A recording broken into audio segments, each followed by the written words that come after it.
All right, Mike Golic Jr., DraftKings, little radio college football this year. What's going on, brother? Not too much, man. Good catch up with you. How you doing? I'm fired up. You got your Notre Dame quarter zip. Is that a quarter zip or a full zip? It's a quarter zip. I figured, coming on here with you might not be as oft associated with the quarter zip as, let's say, the Mannings, but still felt like I needed to class it up a bit. So I was surprised to see the guy, the menswear guy on Twitter, Dye Workwear the other day, went at the quarter zip, and then the Mannings returned serve. He said that you should only wear it when going to a bank for a loan, and then the Mannings returned serve by going double quarter zip on Monday night. So just a show of defiance and strength, I would say, from the Mannings and the quarter zip family. It's what you like to see. I don't think you can, especially as now the first family of the quarter zip, when you've gone all in on that as your brand, you can't take that stuff lying down. And I would include me in that family. I am a Manning. I would say. The one thing I'll say is that my son is almost 20 months old. I live in not like a rural suburban town, but like 30 minutes away from New York City. Everything about suburban dad clothing, modern suburban, like comfortable athleisure, makes sense. And I didn't think I'd be that guy. I'm like, you know what? We're just going to put on these Lululemon pants. We're going to put on this Be Drydy jacket, and then I can go to dinner like this. I'm good. I don't need to put on the Paul Smith jacket I used to wear. And I tell you, it should be the same for the broadcast booth. Like, I know the Mannings get to do that for the Manning cast, but the fact that we're still wearing suits in 2024 in these broadcasts where, unless you're the A crew or they're going to pop you on camera a bunch, you're on camera. Like I did games for TNT this fall. We're on camera for maybe 45 seconds of a broadcast. And yet I'm still traveling a suit with me, ironing in the hotel, getting it dry cleaned during the week, making sure I've got everything in the right place. For who, for what? Let us throw in a quarter zip with the logo and be on our way.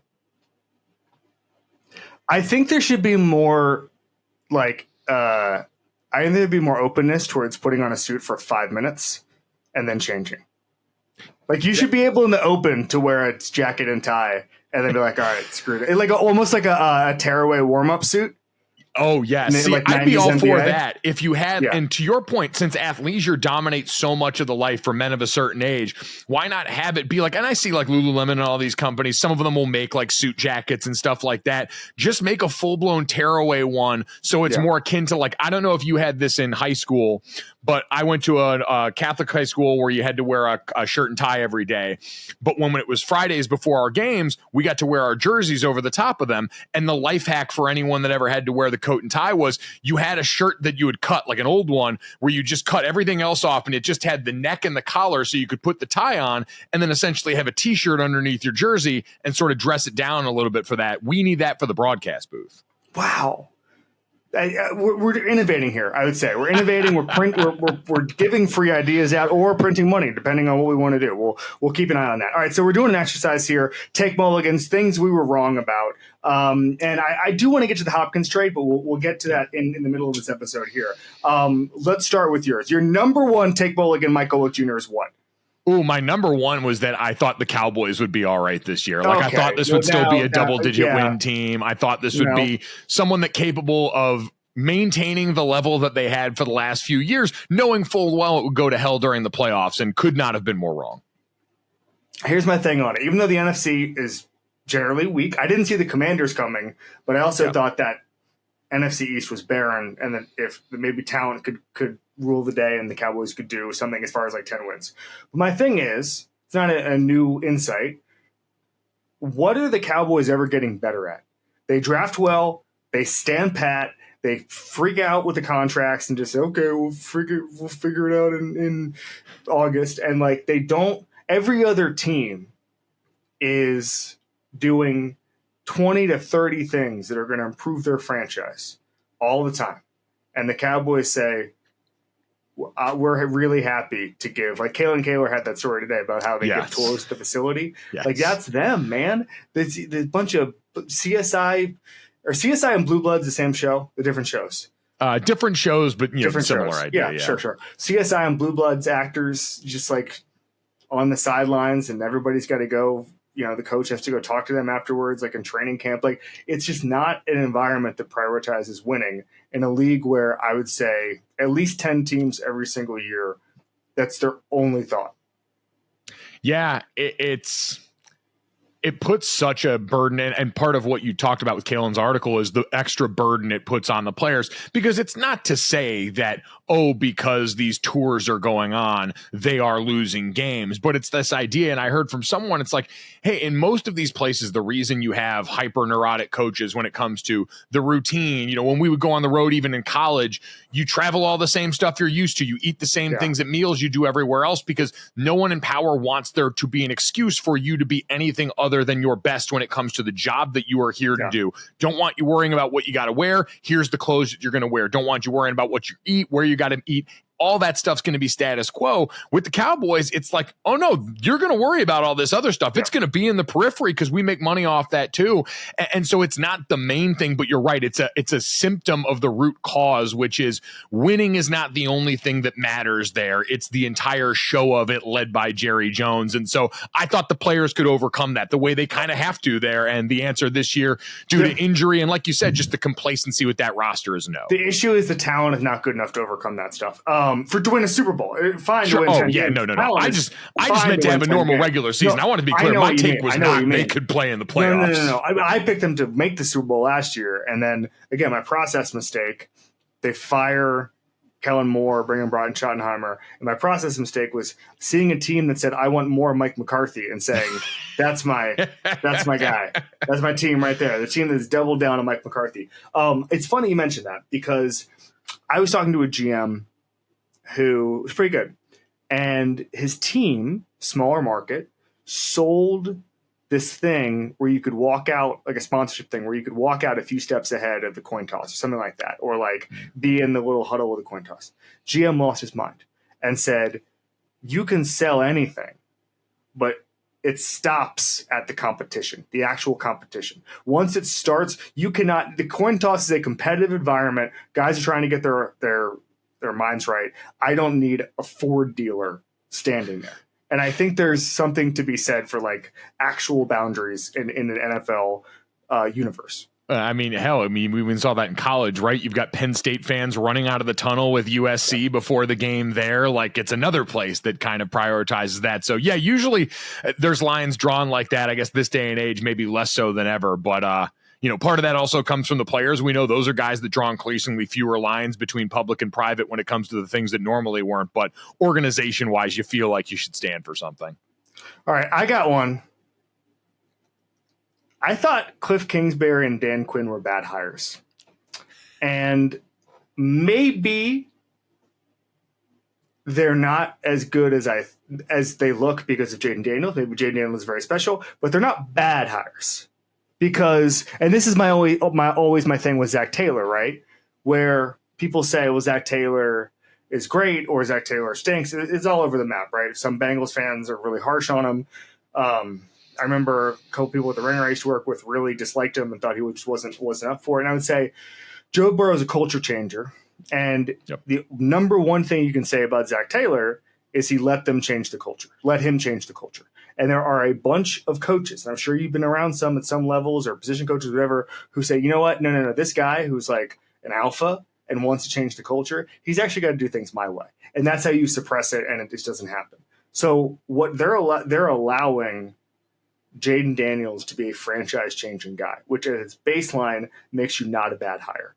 Kliff's running, and this was always something he could do in Arizona too, but his running schemes are phenomenal. If you're a linebacker, you better have really good eyes if you're playing against the Commanders right now.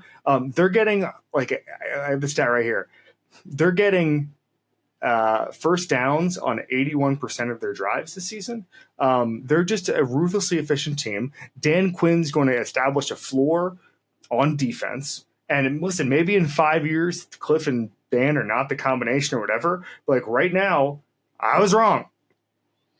Yeah, I think that getting out of the way for someone to change the culture was something, it crystallized so much for me. Years ago, I'm blanking on his name right now, but one of Dak Prescott's coordinators from his time at Mississippi State ended up at Kansas with Les Miles later on. And we were asking him about Dak and the leadership. And he said, we weren't a huddling team, but Dak was such a force inside the huddle that we made sure, he's like, I wanted him addressing our guys before every snap we went out there because he was that important to the way that we operated. And so that's no small thing. And to kind of clear out and understand when you're not the main character, to try and not just make this about you because you are coming in with that title is, and I think that's a thing that comes certainly Dan Quinn's side, a guy who's done this before, is getting another bite at the apple, and who knows, the things that he's learned from that time. But you're right too, the run scheme stuff. I saw Sam Hoppen put out a chart today of, it was the x-axis was EPA per play and the y-axis was run game variability. And on one side, you've got the Falcons that are going to run outside zone until you die and run it very well. And then all the way on that far right, the best team in the NFL in terms of EPA per rush on offense, and the most variable next to the Baltimore Ravens is the Washington Commanders. And so, and part of that too is you look at the teams up there, it's the Commanders, it's the Ravens, it's the Eagles, it's mobile quarterbacks that can be a value add in that. But to also have groups up front like the Washington offensive line that's outperformed my expectations with help from a quarterback like Jaden goes a long way in that for sure. All right, what's your number two? My number two is I thought Brian Callahan might be able to corral Will Levis. I actually thought, someone asked me, and it was framed like this: if you had to bet on improvement from one of the non-CJ Stroud sophomore quarterbacks, would it be Bryce Young or Will Levis? And I said, Will Levis. I took the preseason sample size bait and saw the way that Brian Callahan, to your point, talked about the way they morphed that offense around what they did well with Joe Burrow there, got out of the way, same theory, and couldn't have been more wrong. There is no taming that wild stallion. Will Levis is bad. Was it Chris Long who said he's the most Friday Night Lights quarterback of all time? Yes. Where he's constantly showing emotion and also trying to do the craziest stuff. And I've said this on Twitter before, but everything Will Levis is doing at the NFL level is stuff Cam Ward is successfully doing at the college level right now. Where he's looking at Will Levis and being like, "Oh, I could do that." No, that weird thing where you spin out of a sack and throw across your body. No, I can actually do that against Virginia Tech. It's no problem. It's just I just don't. The thing that bothered me about Levis going into this season, and the reason I didn't make the mistake you made, was there were games. I want to say it was the Pittsburgh game last year where he was making the same mistake over and over and over again and begging for an interception, and to me, the best quarterbacks, and I don't want to compare everybody to Burrow or Jaden Daniels or any of these guys who have immediate success, but to me, the best quarterbacks are like supercomputers, and they go, "Oh, okay, I'm just not going to do that anymore. I did that, and the guy, it's a pick six, so let's do something else." And Levis, to me, seemed like the guy who just kept trying to do the same thing over and over and over again, banging his head against the wall last year and just begging for picks. And you look at Caleb Williams, week over week over week growth. You're seeing it all the time. You're seeing that kind of success.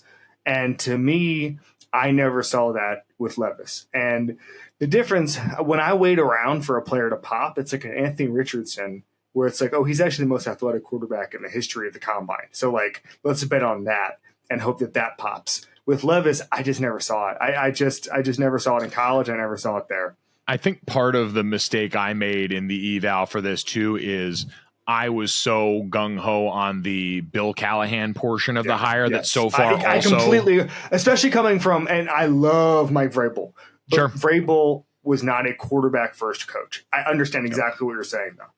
Yeah, I just, putting the offensive line in front of him that would be able to overcome that. And I think right now they're the second worst in terms of quarterback pressure allowed up front. And you just see it. They're giving up penetration in the run game. It's all these things that with a group that's, still young in a lot of these places and coming together, it might get better. Bill Callahan is a good enough offensive line coach, but it also, that part of it hasn't helped Will Levis get himself out of situations where he goes back to the well on bad decision-making. It's all the right side of the offensive line. It's not because they hit on some of those young guys in the draft. It's all the right side. It's the guy who's doing fantasy content while also having been suspended for gambling. It's that guy.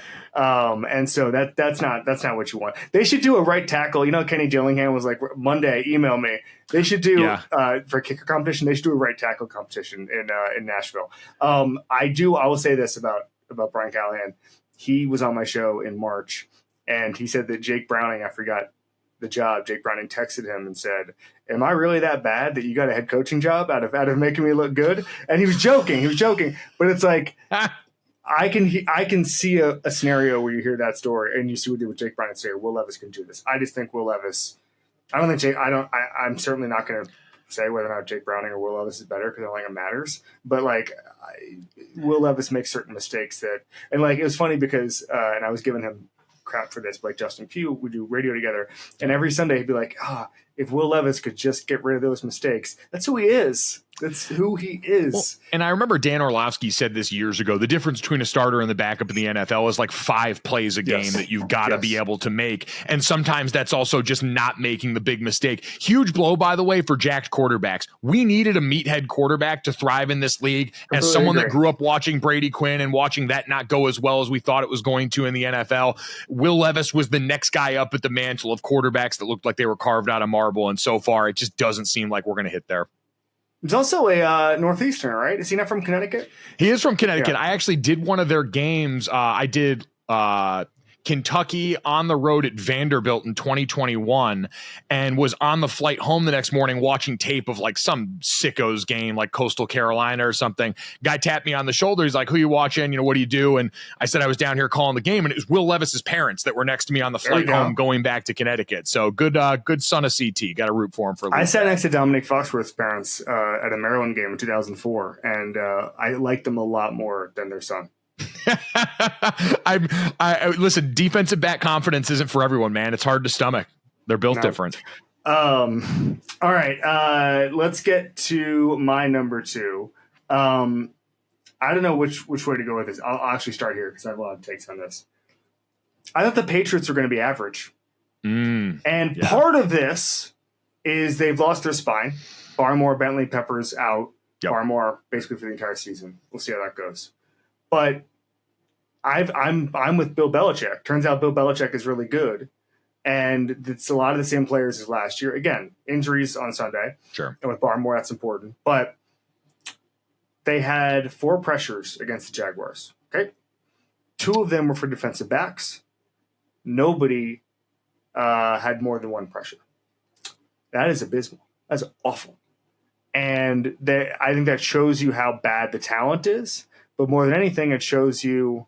So it's bad talent. And I don't know if they're being poorly coached. Clearly, if you're getting 4 pressures and nobody getting more than 1 pressure, I think there was a right end who played 30 snaps who did not get a pressure. Like that's, I'm no tape grinder, but that's not what you want. I'm not one of these tape guys who's going to be like, oh, well, actually, he should have been doing that early. It was a mush rush. No. You should get a pressure in a football game if you're rushing the passer 30 times. So it's roster lacks talent that isn't being coached in an efficient way, isn't being coached like they were last year. And then on top of that is getting treated by their coach like it's everybody's fault but his. And I was neutral on Mayo saying they're soft. I wouldn't have done it, but he played the game. He knows what to say. He's been in locker rooms for his entire life, whatever. What I flew off the handle on was the next day where he said, well, we're not coaching them to be soft. The old cliche in every locker room from Pop Warner on up is you're either coaching it or allowing it. So if you're not coaching them to be soft, you're allowing them to be soft. And that's on you, Gerard Mayo. And I could not be more disappointed with what's going on there. So the first response, you're right, because calling them soft in the environment that he did, like, and this is part of the newness for Gerard Mayo, who has been a coach for a while, but I don't know, man. I sit and do a show with my dad every day who hasn't played football in decades, but spent 9 years in the NFL as a defensive player. And I can see how physically ill he gets watching a performance like that. To your point, they didn't get a lot of pressures because Trevor Lawrence threw the ball 20 times. They ran it almost. It was a 2-to-1 run to pass ratio because they couldn't stop a cold up front. And you could throw for 500 yards on these guys that are defensive backgrounds, and it wouldn't hurt them as much as how personal it is when you get run run on, because that is in their mind a challenge to their manhood. And for Gerard Mayo, who got to go out there and affect the game personally and now has to watch other people go out there on his behalf, he understands what's on tape is a direct reflection of him, and he's uncomfortable with that. So responding emotionally after a game like that, you're right. It's the ultimate four-letter word in any locker room, but to double down on that, like, that's the first thing that'll lose you a locker room, is failing to be accountable in front of the room. Like, all of the best coaches I were around, the common refrain was, hey, I know bleep rolls downhill. It stops on the outside. I'll address you guys in the room. We'll talk about what you did in the room and we'll get it corrected that way. And if we got to do some tough love, so be it. But I'm not going to let you guys take the heat on the outside. I'm going to be the shield, because ultimately I am the coach, and what's on tape begins and ends with me. And so it might seem like a little thing or a quick thing to people on the outside, but man, the alarms go off pretty quickly in the heads of players, especially now that the power dynamic's different for Gerard than what it used to be. I just thought there'd be a higher floor on the defense. Yeah.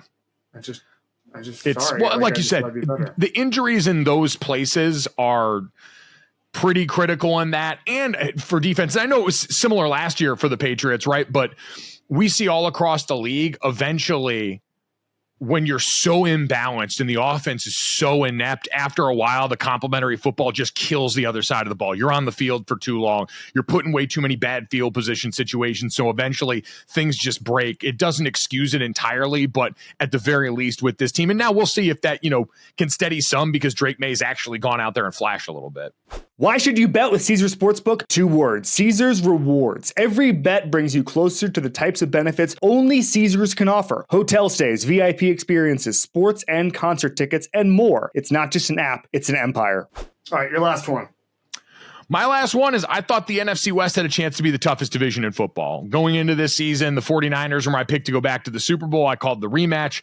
I thought the Rams were going to be a playoff team. I thought, the new hire with Mike McDaniel and the Seahawks was going to pay one. The Cardinals kind of are where I thought they would be, but this is one that, maybe injury robbed it as much as anything. I probably should have smelled the Rams coming during training camp when all those injuries were mounting up, but I really had high hopes for that entire division to sort of be what the NFC North has become this year now, which is this division that's got 4 teams playing what looks like playoff football right now.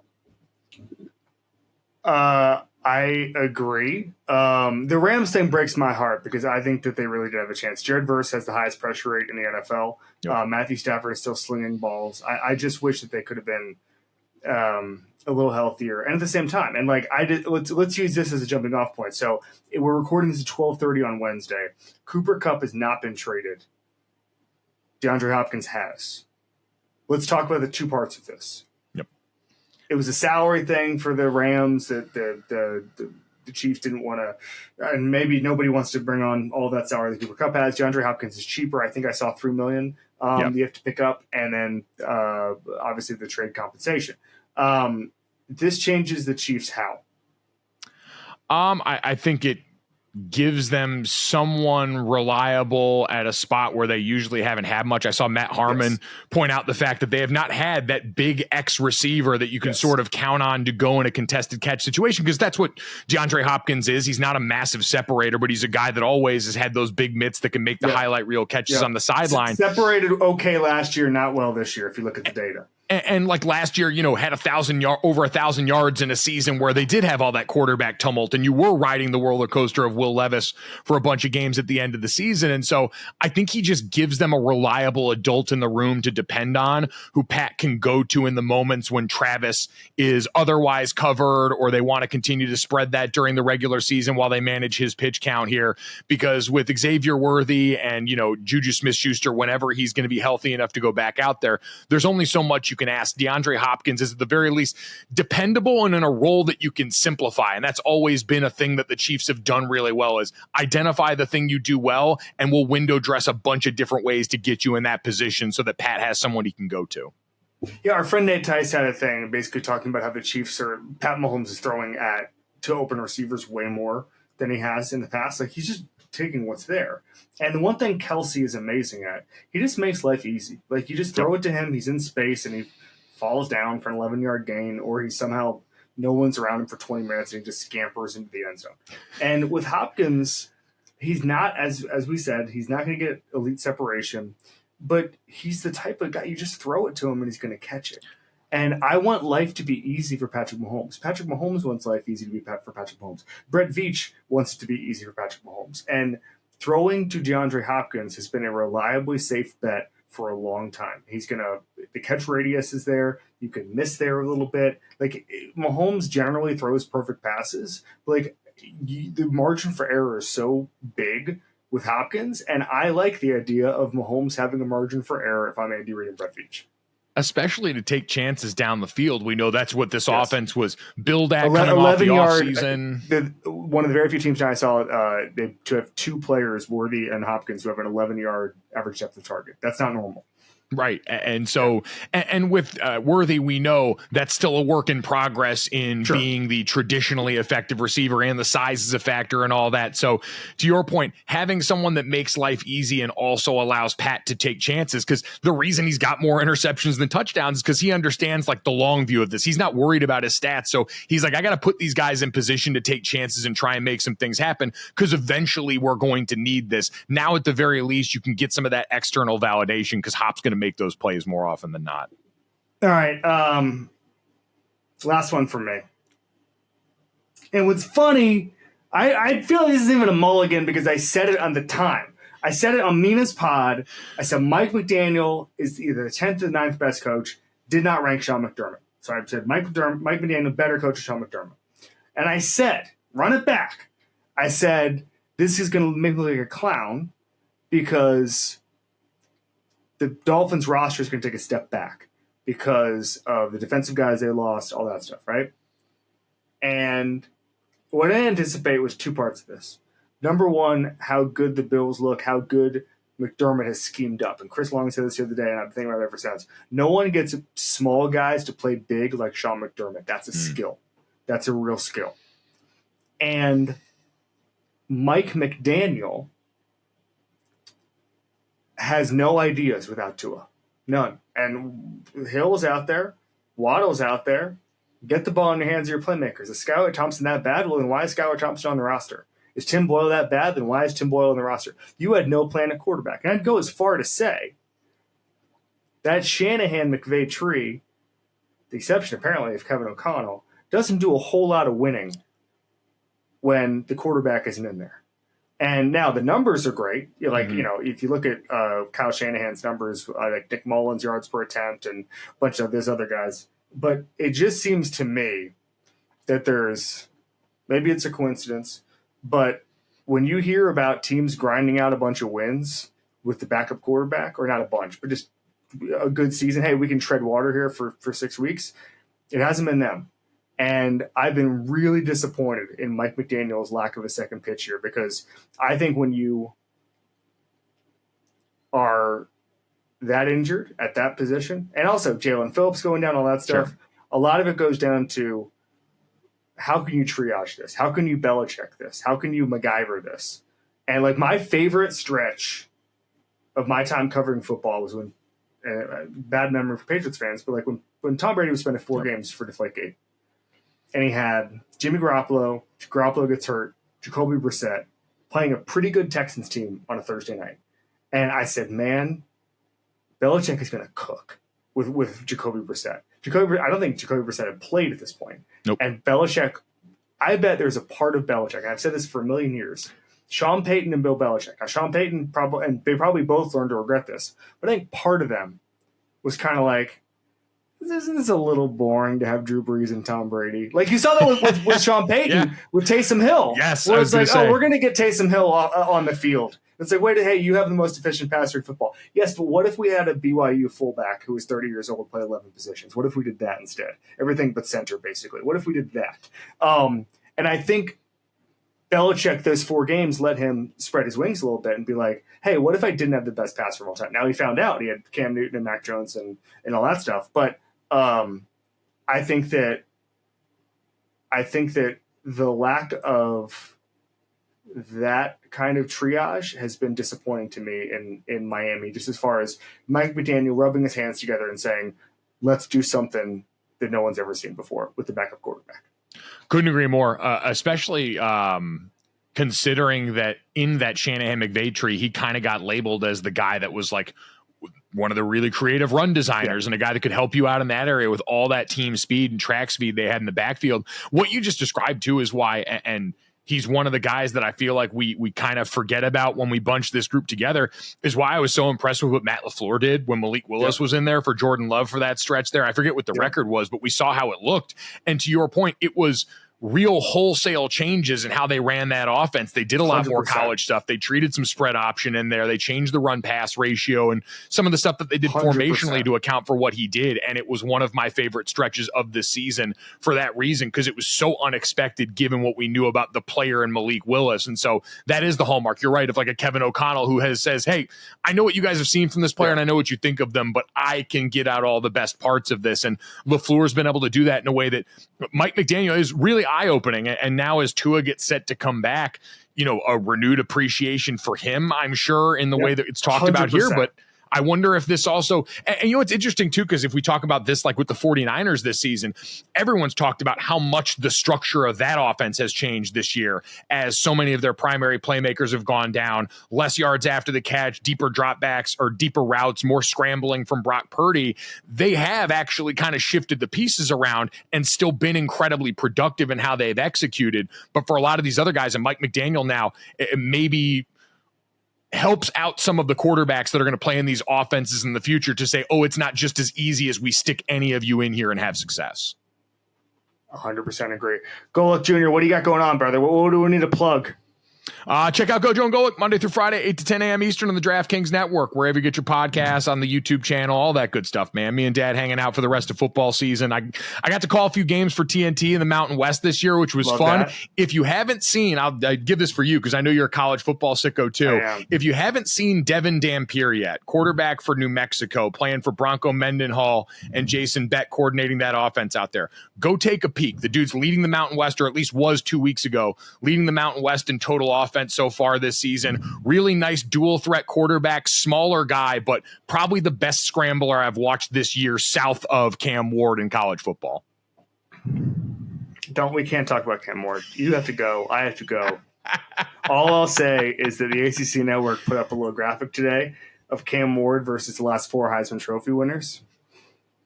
Cam Ward is lapping the field. And by the way, Jaden Daniels, nobody's talked about it, but Jaden Daniels had the most explosive plays in college football history last year.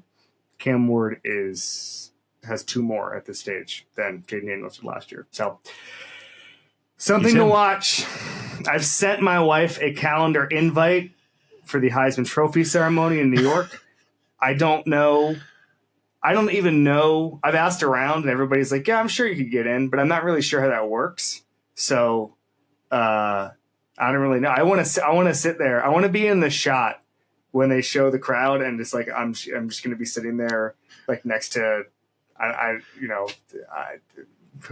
Dan Lanning or something. I don't know. Like I want to be in that shot when they pan and they show the three Heisman Trophy candidates, and I just want to be there wearing a nice little suit in the background. I'm trying to think of which college football coach they could mistakenly identify, because that's what I want. I want you to be next to one of those guys and be fonted incorrectly as a college football coach. I'll have to do some thinking on that. Oh, I could wear like a Oregon quarter zip and they could think I'm Will Stein or something. They don't know. There you go. They don't know what Will Stein looks like. That's fine. Well, why don't I just go and just say I'm Will Stein? You know what? Fine. It's a decent idea. So, as a Heisman voter, I'll put in a good word for with the trust.